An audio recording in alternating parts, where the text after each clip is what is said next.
நேபாள பேரிடரில் சிக்கியுள்ளவர்களை மீட்க அரசு துரித நடவடிக்கை எடுக்க வேண்டும் என மயிலாடுதுறையில் இருந்து நேபாளத்திற்கு ஆன்மீக பயணம் மேற்கொண்டுள்ளவர்களின் உறவினர்கள் கோரிக்கை விடுத்துள்ளனர். தஞ்சை மாவட்டம் கும்பகோணத்தில் உள்ள டிராவல்ஸ் மூலம் 57 பேர் நேபாளத்திற்கு ஆன்மீக பயணம் சென்றுள்ளனர். இவர்களில் உயர்நீதிமன்ற ஓய்வு பெற்ற நீதிபதி சிவஞானம் உட்பட மயிலாடுதுறை மாவட்டத்தைச் சேர்ந்த 7 பேரும் அடங்குவர். இந்த நிலையில் நேபாளத்தில் பேரிடரில் சிக்கியுள்ளவர்களை மீட்க அரசு விரைந்து நடவடிக்கை மேற்கொள்ள வேண்டும் என சிவஞானந்தத்தின் உறவினர்கள் கோரிக்கை விடுத்துள்ளனர்.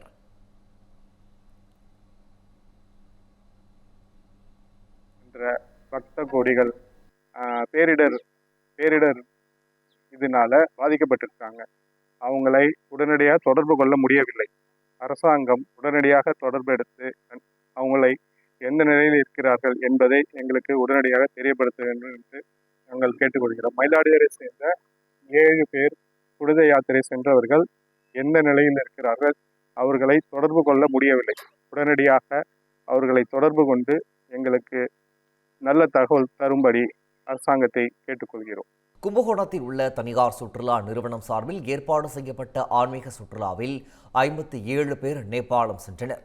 திருவாரூர் மாவட்டம் திருக்கண்ணமங்கை பகுதியைச் சேர்ந்த 76 வயது மூதாட்டி கலைச்செல்வியும் அதில் பயணித்துள்ளார்.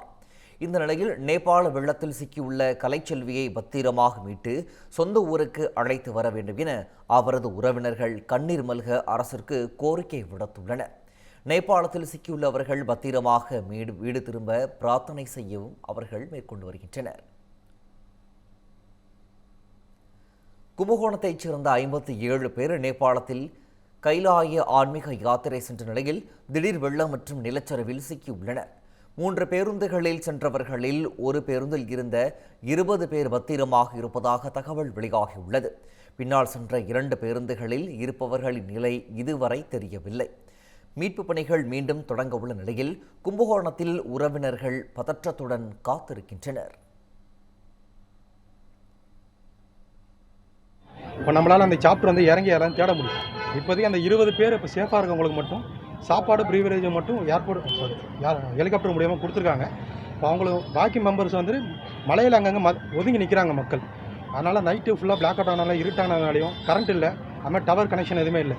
காரணத்தெல்லாம் நைட்டு எதுவும் தேட முடியாதுன்னு சொல்லியிருக்காங்க. காலையில் விடிய காலில் சூரியன் உதயத்துக்கப்புறம் எல்லாம் தேடும் பணி ஆரம்பிக்கும்னு சொல்லியிருக்காங்க. மக்கள் எல்லாம் அங்கே தள்ளி இருக்கிறதுனால இப்போ யார் இருக்கா யார் இல்லை நம்மளால் சொல்ல முடியல. காலையில் எல்லோரும் ஒன்றா கேதர் பண்ணிட்டு நம்மளுக்கு என்னென்ன இன்ஃபர்மேஷன் யார் யார் இருக்காங்க, இப்போ யார் தேடு பணியில் இருக்காங்கன்னு சொல்லிட்டு நம்மளுக்கு காலையில் இன்ஃபார்ம் பண்ணிடுவாங்க. அவர்கள் 3 பேருந்துகளிலே சென்றிருக்கிறார்கள்.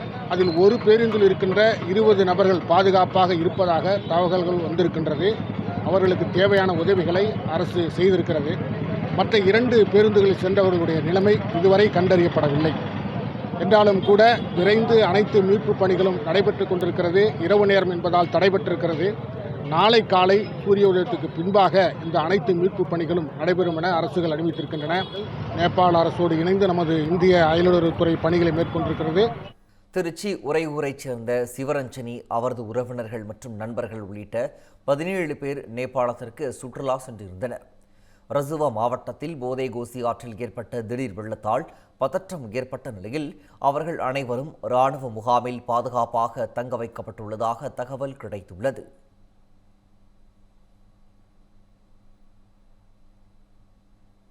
எங்கள் டீமு ஏன்னா 23ஆம் தேதி அன்றைக்கி நைட்டு சென்னையில் ஃப்ளைட்டை பிடிச்சி இது went to Delhi and then அங்கேருந்து காத்மண்டு போனாங்க. காத்மண்டு போயிட்டு நேற்றுக்கு அங்கே இருந்துட்டு இன்றைக்கி டிபேட் பார்டருக்கு போயிட்டுருக்கும்போது தான் 26 இன்றைக்கி போகும்போது தான் அந்த லேண்ட்ஸ்லைடுன்னு சொல்லிட்டு காத்தால எனக்கு ஒரு 11:30க்கு ஒரு வீடியோ கால் பேசினாங்க. நாங்கள் சேஃப்னு. அப்போ இந்த கிராவிட்டி ஆஃப் தி இது தெரியல, அப்போ இவ்வளோ வீரியமாக இருக்கும்னு தெரியல. சரி ஏதோ லேண்ட்ஸ்லைட் ஆகிருக்கும் அப்படின்னு நினச்சிட்டு நானும் சரி ஜாக்கிரதையாக இருங்க அப்படின்னா வீடியோ காலில் பேசினாங்க. எங்கள் டீம் எல்லாருமே பேசினாங்க, நல்லாயிருக்கும்னு சொன்னாங்க. நாங்களும் அப்புறம் எல்லா ஃப்ரெண்ட்ஸ்டையும் சொல்லியாச்சு. அதுக்கப்புறம் மதியானத்துக்கு மேலே தான் பார்த்தோம் இந்த மாதிரி ஒரு பெரிய ஃப்ளாஷ் ஃப்ளட் மாதிரி இருந்ததுன்னு. பட் இவங்க சேஃபாக இருக்காங்க, மற்றவங்களை பற்றி எங்களுக்கு தெரியல. இவங்க சேஃபாக இருக்காங்க, ஒரு மிலிட்ரி கேம்பில் இருக்காங்க. நாமக்கல் வேப்பநத்தம் காலனியைச் சேர்ந்த 63 வயதான கிருஷ்ணவேணி கடந்த 23ஆம் தேதி கைலாஷ் மானசரோவர் யாத்திரைக்கு புறப்பட்டு சென்றார்.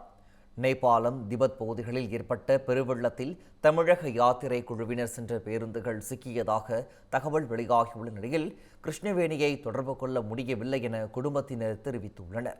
இதனால் அவர் பாதுகாப்பாக வீடு திரும்ப வேண்டும் என அவரது குடும்பத்தினர் கண்ணீர் மல்க வேண்டுகோள் விடுத்துள்ளனர்.